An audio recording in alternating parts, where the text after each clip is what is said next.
کل ہم نے حضرت علی المرتضیٰ کرم اللہ وجہ الکریم ان کی شہادت کے بارے میں کچھ بیان سماعت فرمایا تھا، تو آپ پر وار کب ہوا تھا کہ 19 تاریخ کو 19 رمضان کو نماز فجر کے وقت آپ پر جو ہے زہر میں بجھے ہوئی تلوار سے وار کیا گیا، آپ کے سر پر وار ہوا تھا اور سر کے وار سے سر زخمی ہوا، سب پھٹ گیا۔ کہا جاتا ہے کہ جیسے قرآن ہم کھولتے ہیں، رحال میں قرآن کھلتا ہے، اسی طرح آپ کی سر کی کھوپڑی کھل گئی، اس سے زبردست وار کیا گیا تھا، سر کے 2 حصے ہوئے اور خون بہت زیادہ بہنے لگا اور خون سے آپ کی داڑھی مبارک رنگین میں تو زخمی حالت میں پھر آپ نے جو ہے اور جس نے حملہ کیا تھا رحمان ابن ملزم، وہ پشاور قاتل تھا، اسے پکڑا گیا۔ پکڑنے کے بعد اسے بازو کیا گیا تو حضرت علی رضی اللہ تعالیٰ عنہ نے، امام حسن تھے، امام حسین تھے، سب آئے، آپ کو سنبھالا اور آپ کے پٹگے سے آپ کے سر کو مارا۔ تو حضرت علی رضی اللہ عنہ نے کہا کہ پہلے نماز کو مکمل کرو، پھر آگے اس کا معاملہ ہوگا۔ پہلے نماز مکمل ہوئی، نماز ختم ہونے کے بعد امام حسن نے وہ نماز پڑھائی، نماز فجر کی، اور پھر اس کے بعد اسے لایا گیا قاتل کو، اور پھر حضرت علی رضی اللہ تعالیٰ عنہ نے فرمایا کہ اسے گرفتار کرو، اور جب تک گرفتار ہے اسے تکلیف نہ دو، اور اس سے پوچھیں گے کیوں اس نے حملہ کیا ہے، کیا اس کا منشا ہے۔ اور پھر آپ 2 دن تک زخمی حالت میں رہے۔ زہر اتنا زیادہ تھا کہ اس زہر سے آپ کے جسم میں، آپ کے خون میں جو ہے ایک حرارت پیدا ہوئی، اور طبیبوں کو بلایا گیا کہ کچھ علاج کریں۔ طبیبوں نے دیکھا کہ زہر خون میں بہت زیادہ مل چکا ہے اور جس کی وجہ سے بچنا لگ بھگ ناممکن ہے۔ اس کا علاج بس یہی ہے کہ جتنا ہو سکے انہیں دودھ پلایا جائے، دودھ اس کا علاج۔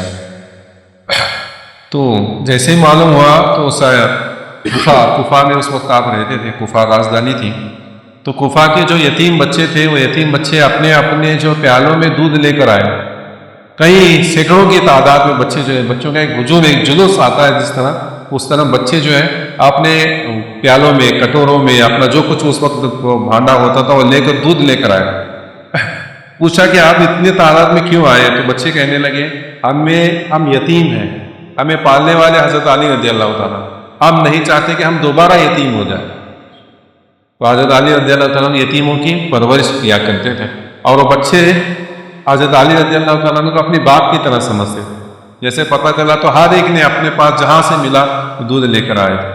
تو پھر 21 رمضان المبارک کو آپ کی شہادت ہوئی، اور شہادت کے قریب حضرت علی رضی اللہ تعالیٰ عنہ نے اپنے بچوں کو بلایا اور سب کو بلا کر کہا کہ میں اپنے خاندان کا جانشین اور امام جو ہے امام حسن کو کرتا ہوں، اپنے بڑے بیٹے امام حسن، اپنے خاندان کا، اپنے گھر والوں کا، اور امامت کا جو ہے میں اسے یہ کرتا ہوں، اور خلافت کا جو ہے وہ عوام جو ہے وہ فیصلہ کرے گی کہ میرے بعد کون خلیفہ ہوگا، وہ بات میں اس کا فیصلہ نہیں کرتا، وہ عوام فیصلہ کرے گی، لیکن میرے خاندان کا، اہل بیت کا رہبر، رہنما اور امام میرے بعد امام حسن ہے۔ اور سب نے جو ہے پھر امام حسن کے لیے امامت کی بیعت کی، گھر والا، کہ ہم حضرت علی رضی اللہ تعالیٰ عنہ نے انہیں امام بنایا، تو امام حسین، حضرت عباس، سب نے مل کر جو ہے امام حسن کا امامت کی بیعت کی۔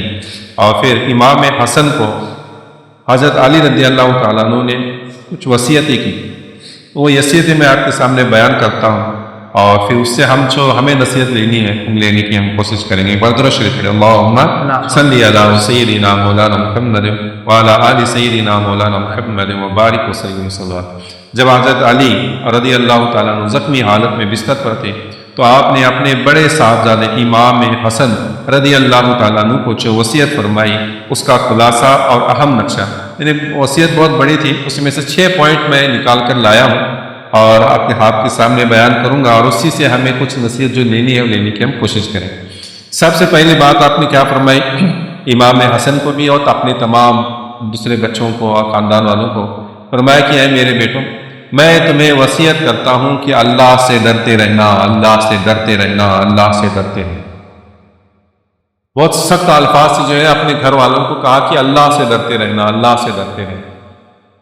اللہ سے ڈرنے کا مطلب کیا ہے کہ ہمیشہ ہمیں اس بات کا خیال رہے، احساس رہے کہ اللہ ہمیں دیکھ رہا ہے، اللہ ہمیں دیکھ رہا ہے۔ ہم نیکی کر رہے ہیں تب بھی اللہ دیکھ رہا ہے، ہم گناہ کر رہے ہیں تب بھی اللہ ہمیں دیکھ رہا ہے۔ ہم سب لوگوں کی محفل میں بیٹھے ہیں تب بھی اللہ ہمیں دیکھ رہا ہے، ہم تنہائی میں بھی ہیں تب بھی اللہ ہمیں دیکھ رہا ہے۔ یہ سب سے بڑی وصیت جو ہے حضرت علی نے امام حسن امام حسین اپنے بیٹوں سے کی۔ ہمیں بھی اسے جو ہے اس نصیحت کو ایسے سمجھنا ہے، حضرت علی نے ہمیں کی، ہم ان سے محبت کرتے ہیں، ہم ان کے غلام ہیں، تو یہ نصیحت ہمیں بھی جو ہے حضرت علی نے کی ہے، تو ہمیں بھی اللہ سے ڈرنا ہے، ہر وقت اس بات کا خیال رکھنا ہے۔ یہ ڈر رمضان کا مہینہ اور جو روزہ ہے یہ ہمیں اللہ کا ڈر سکھاتا ہے۔ اب جو روزے سے رہتے ہیں تو روزے سے رہنے والوں کو اگر وہ اپنے روم میں ہے، اس کے روم میں کھانے پینے کی چیزیں موجود ہوتی ہیں، پانی بھی موجود ہوتا ہے اور دروازہ بند ہوتا ہے، لیکن پھر بھی وہ نہ کھاتا ہے نہ پیتا ہے۔ یہاں تک آدمیوں کی بات چھوڑو، بچوں کی بات، میرے ایک دوست تھے، انہوں نے ایک بچے کے ساتھ مذاق کیا، اس کے گھر کا بچہ تھا، روزہ اس نے رکھا تھا، بچہ 6-7 سال کا بچہ تھا اور روزے کی وجہ سے تکلیف ہو رہی تھی اسے، تو اسے صرف وہ دو لوگ تھے، میرا دوست اور وہ بچہ تھا گھر میں، تو اس نے کہا کہ کیا کون نہیں ہے یہاں، تجھے پیاس لگے جاتا جا کے گلاس پر پانی پی، بچے کو اس نے وہ بولا، تو بچے نے کہا کہ نہیں، بچہ رونے لگا، رویا لیکن اس نے پانی نہیں پیا۔ یہ حال جو ہے ہر ایک کا ہوتا ہے۔ ایک نصیحت کے طور پر میں نے چھوٹی سی بات حکایت میں آپ کے سامنے بیان کی، لیکن ہر ایک کا حال ہوتا ہے، کتنی بھی پیاس لگے، پانی موجود ہو اور دروازہ بند ہو، دیکھنے والا کوئی نہیں ہو، لیکن ہمارے دل میں احساس ہوتا ہے کہ ہم نے جس کے لیے روزہ رکھا ہے وہ اللہ تبارک و تعالیٰ ہمیں دیکھ رہا ہے، اسے کہتے ہیں اللہ کا۔ اور یہ ڈر ہمیشہ رہنا چاہیے، یہ صرف روزے کے معاملے میں ہوتا ہے، اور پھر بعد میں ہم رمضان ختم ہوتا ہے، یہ ڈر بھی، رمضان چلا جاتا ہے، روزے چلے جاتے ہیں، نمازیں بھی چلی جاتی ہیں، اللہ کا ڈر بھی چلا جاتا ہے، اور ہم پھر واپس اپنی دنیا میں کھو جاتے ہیں۔ تو اسے کھونا نہیں ہے، اس ڈر کو ہمیشہ اپنے ساتھ رکھنا ہے۔ اور حضرت علی نے اپنے بیٹوں کو نصیحت کی ہے، یعنی اپنے بیٹوں کو انہوں نے تحفہ دیا ہے، وراثت میں جو مال دیا ہے وہ یہی ہے، تو اس میں ہمیں بھی حصہ لینا ہے۔ اللہ کا ڈر ہمیشہ یاد ہے، اللہ سے ڈرتے رہو، جو اللہ سے ڈرتا ہے تو اسے کسی اور سے ڈرنے کی ضرورت نہیں رہتی۔ سبحان اللہ سبحان اللہ۔ مولانا جلال الدین رومی رحمۃ اللہ تعالیٰ علیہ بیان کرتے ہیں کہ جو اللہ سے ڈرتا ہے اسے کسی اور سے ڈرنے کی ضرورت نہیں ہوتی۔ حضرت علی کو ہم نے دیکھا کسی سے ڈرتے ہوئے، اپنے بدھ جیسا پہلوان سامنے آ کر کھڑا ہوا جو ہزاروں پر بھاری تھا، اور حضرت علی 21، 22، 23 سال کے نوجوان تھے، اس سے مقابلہ کیا، اسے ہرا دیا۔ مرحب آ کر سامنے کھڑا ہوا، اس سے مقابلہ کیا۔ کتنے بڑے بڑے پہلوانوں سے مقابلہ، کسی سے نہیں ڈرے۔ علی جو ہے صرف اللہ سے ڈرتے۔ ہمیں بھی جو چاہیے صرف اللہ سے ڈرنا ہے، جو اللہ سے ڈرتا ہے اسے کسی اور سے ڈرنے کی ضرورت نہیں ہوتی۔ اسی کے ساتھ مولانا جلال الدین رومی فرماتے ہیں جس نے اللہ سے مانگنا سیکھ لیا تو اسے کسی اور سے مانگنے کی ضرورت نہیں رہتی۔ یہ باتیں جو میں بول رہا ہوں آپ کو یہ دھیان میں رکھیں، دل میں اتارے، دماغ میں اتارے، پلوں میں گاٹ مارے۔ پہلے پرانی روایتوں میں بتایا جاتا ہے اچھی بات ملے تو پلوں میں گاٹ باندھ کر رکھو، تو ایسی باتیں ہیں۔ اللہ سے ڈرنا سیکھو، کسی اور سے ڈرنے کی ضرورت نہیں پڑے گی۔ اللہ سے مانگنا سیکھو، کسی اور سے مانگنے کی ضرورت نہیں پڑے گی۔ اللہ ایسا طاقتور ہے اور ہر چیز پر قادر و مختار ہے، تمہیں جو چاہے دینے کی طاقت رکھتا ہے۔ اگر تمہیں پیسوں کی ضرورت ہے وہ پیسے دینے کی طاقت رکھتا ہے، اگر تمہارے اولاد کی ضرورت ہے اولاد کی دینے کی طاقت بھی وہی رکھتا ہے، شادی نہیں ہو رہی ہے رشتہ جڑانے کی بھی طاقت رکھتا ہے، بیمار ہو گئے شفا دینے کی بھی طاقت رکھتا ہے۔ ہر چیز اس کے قبضے قدرت میں ہے۔ وہ کون سی چیز ہے جو اللہ کے خزانے کی نہیں؟ اس بات کو سمجھو، اللہ پر یقین کرو، یقین اور اللہ کا ڈر اسے اپناؤ تو ہماری بہت ساری مشکلیں جو ہے دور ہو جائیں، بہت ساری مشکلیں دور ہو جائیں۔ اس کے بعد جو انہوں نے دوسری نصیحت کی، حضرت علی امام حسن اور امام حسین سے نصیحت کی۔ دوسری نصیحت کیا ہے؟ نماز اور قرآن کی پابندی کی نصیحت کی۔ سبحان اللہ، آپ نے تاکید فرمائی کہ نماز کے معاملے میں اللہ سے ڈرنا، کیونکہ نماز ہمارے دین کا ستون ہے، اور قرآن کے معاملے میں پیچھے نہ رہنا، ایسا نہ ہو کہ دوسرے لوگ اس پر عمل کرنے میں تم سے آگے بڑھ جائیں۔ حضرت علی کی نصیحت کتنی باری نماز کی پابندی کی، امام حسن امام حسن اپنے گھر سب سے پہلے نماز کی پابندی کا، نماز کے بعد قرآن پڑھنا، اس پر عمل کرنا، اور اس پر عمل کرنے کا حکم دیا، اور کہا کہ دیکھو قرآن ہمارے گھر سے نازل ہوا ہے، قرآن ہمارے گھر سے نازل ہوا ہے، ہمیں سب سے زیادہ ہم پر حق بنتا ہے کہ ہم قرآن کی تلاوت کریں، اسے سمجھیں، اس پر عمل کریں۔ حضرت علی اپنے گھر والوں کو بتا، ہم ان کے غلام ہیں تو ہمیں بھی سمجھنا چاہیے کہ قرآن کو پڑھنا ہے، اسے سمجھنا ہے، اس پر عمل کرنا ہے۔ حضرت علی نے کیا فرمایا کہ کہیں ایسا نہ ہو کہ ہمارے گھر سے قرآن نکلا ہے اور ہم پڑھنے میں سستی کر بیٹھے اور دوسرے لوگ پڑھ کر آگے نکل جائیں اور تم پیچھے کے پیچھے رہ جاؤ۔ تو قرآن پڑھنے میں آگے بڑھنے کو کہا گیا. قرآن سب سے زیادہ پڑھنا ہے، سمجھنا ہے، اس پر عمل کرنا ہے. تو اس بات کو دھیان رکھیں، نماز اور قرآن. پہلا اللہ کا ڈر ہوا، دوسرا نماز اور قرآن. اب تیسرا آپ نے جو فرمایا یتیموں اور پڑوسیوں کا حق، اس کے بارے میں نصیحت فرمائی. دیکھو آخری وقت ہے، آپ کس کی فکر کریں؟ لوگوں کی، یتیموں کی، پڑوسیوں کی. مولا علی نے بڑے درد کے ساتھ فرمایا اللہ کے لیے یتیموں کا خیال رکھنا، ان کے منہ کی روٹی نہ چھیننا اور انہیں بے سہارا نہ چھوڑنا، اور اپنے پڑوسیوں کے حق میں اللہ سے ڈرنا، کیونکہ پڑوسیوں کی حق کی تاکید تمہارے نانا رسول کریم صلی اللہ تعالیٰ علیہ وآلہ وسلم نے اس قدر فرمائی تھی کہ ہمیں لگا شاید پڑوسیوں کو جائیداد میں وارث بنا دیا جائے گا. یعنی پڑوسیوں کے بارے میں حضور صلی اللہ علیہ وسلم نے بہت زیادہ تاکید فرمائی کہ ہمیں پڑوسیوں کو ستانا نہیں ہے، تکلیف نہیں دینا ہے. تو حضرت علی نے یہی نصیحت کی کہ یتیموں کا خیال رکھنا، یتیموں کا سہارا بننا، اور اپنے پڑوسیوں کا بھی خیال رکھنا، کسی کو تکلیف نہ دینا. خود اپنی زندگی جیو اور دوسروں کو بھی اپنی زندگی جی لے. کسی کے کام میں، کسی کے اعلان میں رکاوٹ نہ بن. چوتھی نصیحت آپس میں صلح اور بھائی چارہ. آپ نے چوتھی نصیحت فرمائی آپس میں صلح اور بھائی چارے کو قائم کرنا، آپس کے تعلقات کو ٹھیک کرنا اور آپس میں صلح کرنا نفل نمازوں اور روزوں سے بھی زیادہ افضل کام ہے. حضرت علی نے کیا فرمایا کہ آپس میں محبت رکھنا، ایک دوسرے کے ساتھ محبت رکھنا. اگر کوئی جھگڑا ہوا ہے تو جھگڑے میں صلح کرانا، دونوں لڑنے والوں کو ملانا. یہ عمل کیسا ہے؟ نفل نماز پڑھنے سے اور نفل روزے رکھنے سے بھی افضل ہے. نفل نماز اور نفل روزے رکھنے سے بھی افضل ہے دو لڑنے والوں کی لڑائی کو چھڑانا، انہیں ملانا، آپس میں ملانا. یعنی تمام مسلمانوں کو ایک ہونے کا جو ہے، ایک ہونے کا، ایک کرنے کا، ایک کام ہمیں کرنے کو کہا گیا ہے. تو ہم سب سے پہلے یہ سمجھیں گے کہ تمام مسلمان ایک ہے، ہم کسی کو الگ نہیں سمجھیں گے. اب جو جنگ ہو رہی ہے تو یہ امریکہ اور اسرائیل والے جو بم گرا رہے ہیں وہ یہ سوچ کر نہیں گرا رہے کہ یہ شیعہ ہے یا یہ سنی ہے، وہ بس یہ سوچ کر گرا رہے کہ یہ مسلمان ہے. تو ہم سب کو مسلمان بننا ہے، سیاہ ہو، سنی ہو، اہل حدیث ہو، اہل بریلی ہو، اہل دیوبند ہو، یہ سب کو جو ہے جو کلمہ پڑھتا ہے لا الہ الا اللہ محمد رسول اللہ، اللہ کی عبادت کرتا ہے، اللہ کے رسول سے محبت رکھتا ہے، وہ مسلمان ہے. تو ہر مسلمان کو ایک بنانے کی کوشش کرنا ہے. آپس سے اختلافات تو ہوتے رہیں گے لیکن سب کو ایک سمجھنا ہے اور سب کو جو ہے ایک سمجھ کر اس بات کو آگے پھیلانے کی کوشش کرنی ہے. پانچواں ہے آپ نے دشمن کے بارے میں آپ نے نصیحت فرمائی کہ جس نے قتل کیا تھا اس کے ساتھ انصاف کرنا. اللہ اکبر، کتنا بڑا ہے وہ منظر ہوگا. انصاف کا وہ اعلیٰ معیار جو مولا علی نے قائم کیا وہ یہ تھا کہ آپ نے امام حسن سے فرمایا کہ اے حسن، اگر میں اس شخص سے بچ گیا تو اس قاتل یعنی ابن ملزم کا فیصلہ میں خود کروں گا، لیکن اگر میں شہید ہو جاؤں تو یاد رکھنا صرف ایک ہی وار کرنا، کیونکہ اس نے مجھ پر ایک ہی وار کیا ہے. اس کے ہاتھ پاؤں نہ کاٹنا اور اسے بھوکا نہ رکھنا، کیونکہ میں نے رسول اللہ صلی اللہ تعالیٰ علیہ وسلم کو فرماتے ہوئے سنا ہے کہ خبردار کسی کی لاش کا مسلح نہ کرنا، چاہے وہ پاگل کتا ہی کیوں نہ ہو.